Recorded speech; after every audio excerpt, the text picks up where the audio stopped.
Hello दोस्तों, राधे राधे।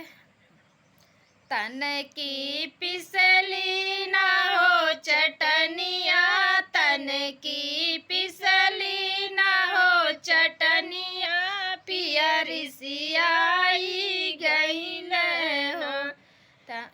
कटने बसवा के हो कैनिया, कटने बसवा के हो कैनिया, पिया धमकावे लगन ना।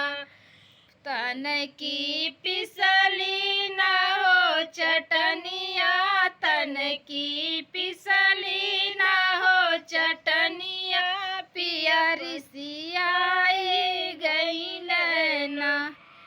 रतिया खोलली ना हो केवड़िया, रतिया खोलली ना हो केवड़िया, पिया पछताए लगन ना। लेके दोनवा के हो मिठैया, लेके दोनवा के हो मिठैया, पिया समझा